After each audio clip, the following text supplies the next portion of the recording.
Rachel Morgan sat at the coffee shop, checking her phone for the third time. 29 years old, with wavy brown hair and growing down. She wore a gray blazer over a burgundy dress, her best professional outfit for a blind date.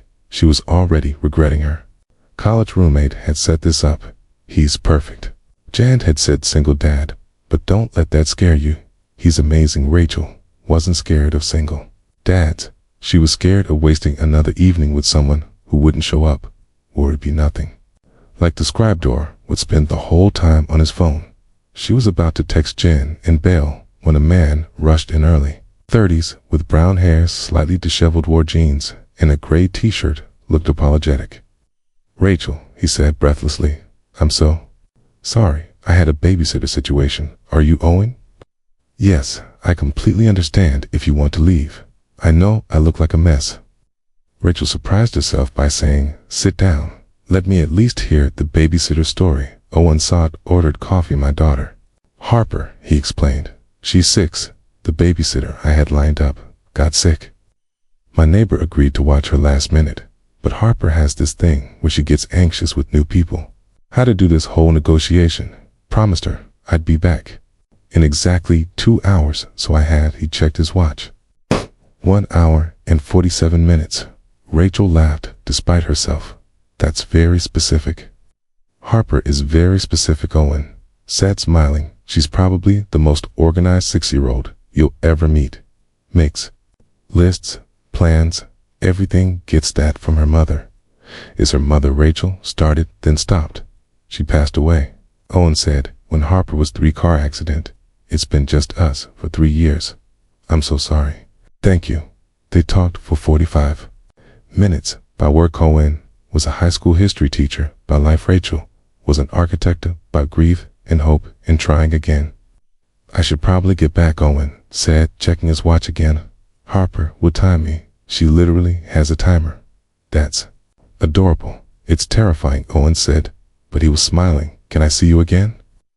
With more notice. "Yes, I'd like that." As Owen stood to leave, he paused. "Actually, this is going to sound crazy, but Harper has been asking about you, about me." "How does she'll know about me?" Owen looked embarrassed. "I tell her stories at bedtime about my day. I mentioned I was meeting someone, and she got really excited, wanted to know everything, what you looked like." "So what you did if you liked princesses?" Rachel laughed. "Do I like princesses? In her world, everyone should like princesses." "Tell her I do." 3 days later, Owen called. "This is weird, but Harper won't stop talking about you. She calls you the princess from Daddy's story. She wants to meet you, and I know that's fast, but would you consider coffee at my place where Harper can say hi just for a few minutes?" Rachel hesitated, then said yes. Saturday afternoon. Rachel drove to Owen's house, small but well-kept, garden gnomes in the yard. She rang the doorbell. Owen answered, looked relieved. "Thank you for coming. Harper is so excited. She might be a lot inside." Was cozy children's artwork on the fridge, organized chaos. Before Rachel could say anything, a little girl appeared, blonde, curly, hair pink, dress carrying a piece of paper. "You're here," Harper breathed, her voice filled with wonder. "You're the princess from Daddy's story." Rachel knelt down. "I'm Rachel." "I know," Harper said. "Seriously, Daddy told me everything about you." She held up her paper. It was a drawing. A man, a woman, and a little girl, hearts around them. "I drew us," Harper explained, "because in stories, when the princess comes, she stays." Rachel looked at Owen. He was bright red. "Harper," he said gently, "we talked about this. Rachel is Daddy's friend. She's visiting, but maybe she could stay longer." Harper said, looking at Rachel with hopeful eyes, "if she wanted to." Rachel felt her heart crack open. "How about we have cookies first?" she said, "and see what happens."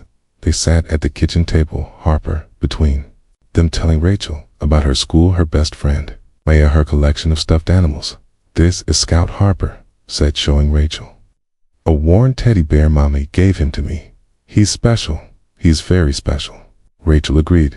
"Can I hold him?" Harper carefully handed over the bear. Mommy said Scout protects people, keeps them safe. She looked at Rachel seriously. "Maybe he can protect you too. Do you want to stay?" Rachel was crying. I would be honored if Scout protected me. After Harper went to play, Owen apologized. I'm so sorry. She's been building this up in her head from my stories. She thinks you're some kind of fairy tale. What did you tell her? Owen took a breath.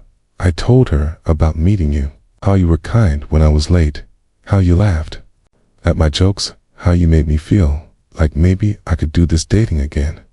Being something other than just Harper's dad. He looked at her. I didn't expect her to latch on like this, to make you into some kind of story character, but I also didn't expect. He paused. Didn't expect what to feel this way, Owen admitted after one coffee. Like, maybe there's something here, something real. Rachel reached for his hand. I feel it too.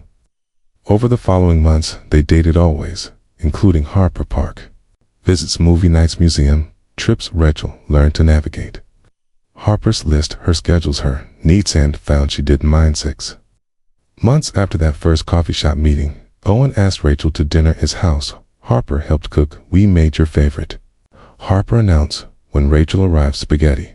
They ate together like a family after dinner. Harper disappeared, came back with a wrapped box.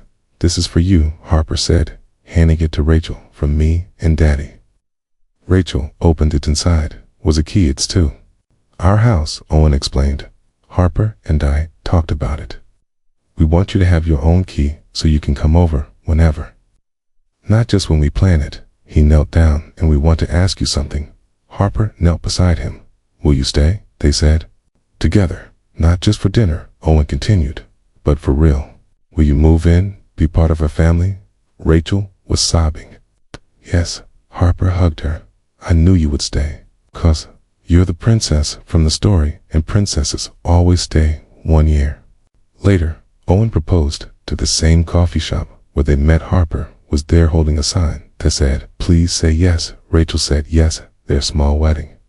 Harper was the flower girl and the ring bearer and gave a speech when Daddy first told me about Rachel. Harper said, I knew she was special because Daddy smiled different, like the smile he had in old pictures with Mommy. She looked at Rachel. I asked Daddy to bring you home so I could meet the princess. And when you came and you held Scout and you listened to my stories, I knew you were the one. Harper's voice got quiet. Some kids worry that new people will replace their old people. But Rachel never tried to replace Mommy. She just loved us, and that's different.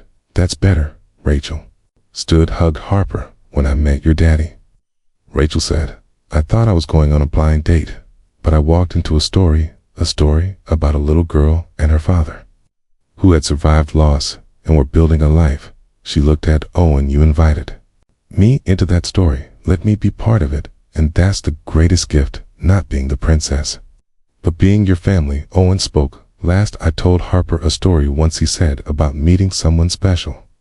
I thought it was just a story, a way to explain to my daughter that Daddy had a life outside being Daddy. He looked at his family. But Harper understood something I didn't, that sometimes the stories we tell are the stories we need.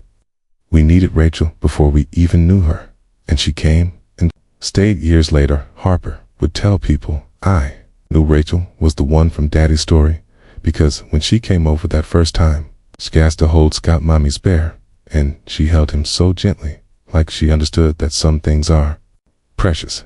That's when I knew she was staying. Sometimes children see what adults miss. Sometimes a bedtime story becomes reality. Sometimes the princess doesn't need rescuing. She just needs an invitation to a small house with garden gnomes and little girl who believes in happy endings.